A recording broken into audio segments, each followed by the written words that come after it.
multiple choice questions, about 10 matching for characteristics, 10 matching for the fungal and exoparasite and viral pathogens, right? There's 10 fill in the blank, and then there's 8 short answers, but some of those are sections, so I have kind of like symptomologies, and you're gonna have to try to figure out what organism is causing the infection. This is done by group, right?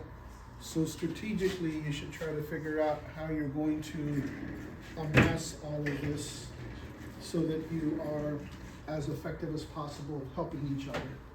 Okay? Good? All right, let's go.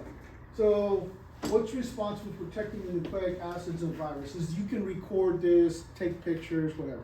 It's just not it's not going to be on Blackboard, but you can copy any way you want. Which one is it? Capsid, very good. What allows intestinal protozoal parasite to enter the body? Protozoal. Which one? C.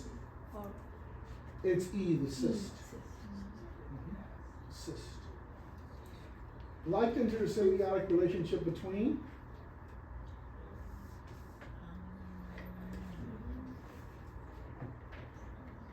a fungus and an algae.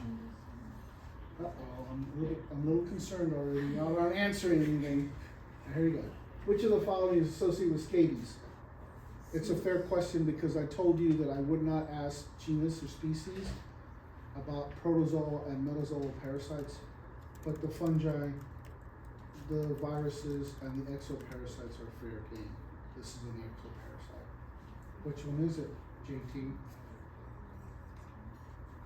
Is it C? C, Sarcoptes. That's the scabies one. Which of the following groups of animal parasites have segments called proglottids?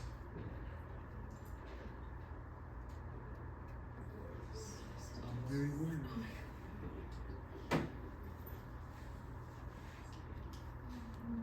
Cestota, which are the tapeworms. What assists in penetrating cells and what classes? Well, it's an apical complex, but what classes it belong to? C, the apicomplex. All right, so here's an example of the matching. It's going to be a little bit different, but it's close. Okay, of these things, which ones are classified by motility because it's characteristics of microorganisms? Which ones are characterized by motility? Protozoa. How about segments? Metazoans. How about mycelia? Fungi. What about the ova?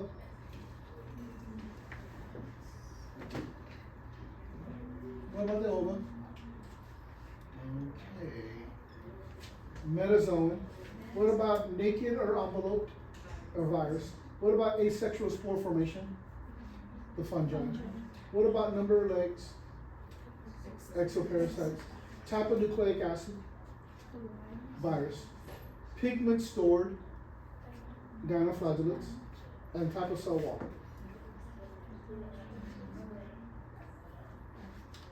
Bacteria. They're either gram positive or gram negative. Okay? There'll be some fill in the blank. I think there's 10 of them. Yes. I love it.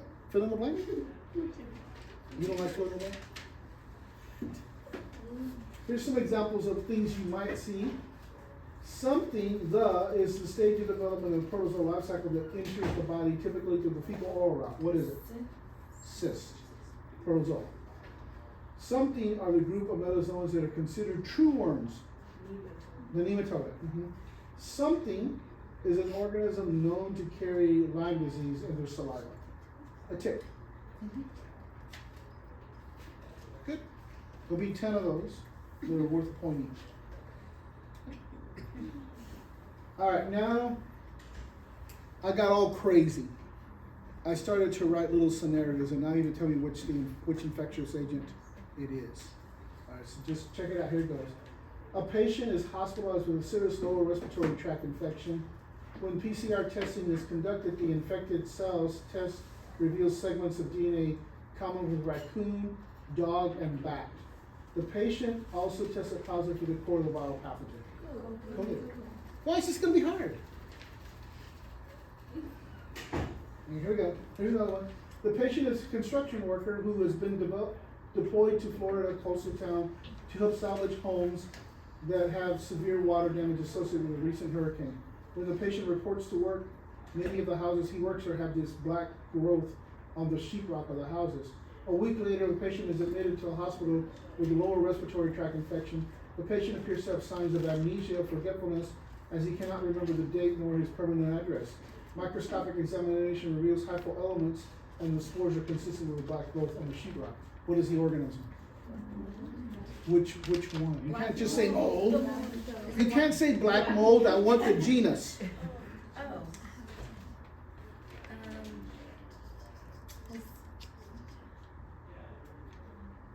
I see the slide. Okay, me too. Starts with an S, ends with an S. Stachybotrys. Oh, yeah, I remember. Okay, describe the most important parts of the life cycles of protozoa and metazoal parasites. I just need 4 sentences here. Protozoa, underneath it you write cyst, dormant, refractive, protective state of the protozoa, and that's how it gets in the body. Trophozoite, active free swimming, that's what causes the infection. Done. And then with metazoan, ova and adult. Ova is the fertilized organism that's going to become an adult, right? It's how it gets in the body. And the adult is what causes the infection. Okay? These are nothing that we've talked about. We've talked about all this stuff in class. The more you came to class, the more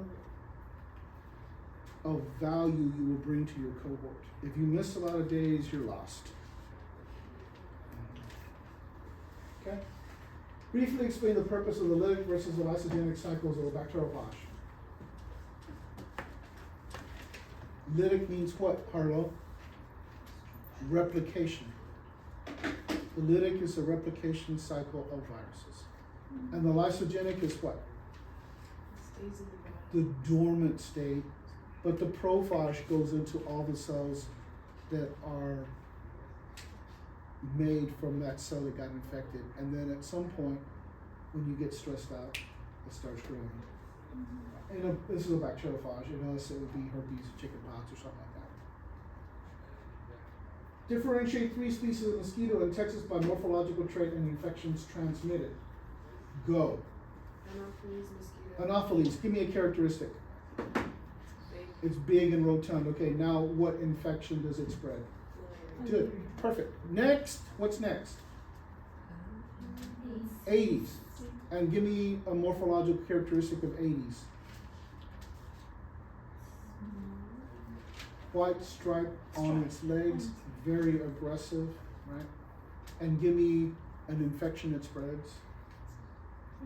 Dengue. Dengue fever is a good one. Chikungunya is good too, but it's hard to spell. And then the last one is a little tiny dude, and that's what? Culex, and it's tiny. And give me the infection that spreads.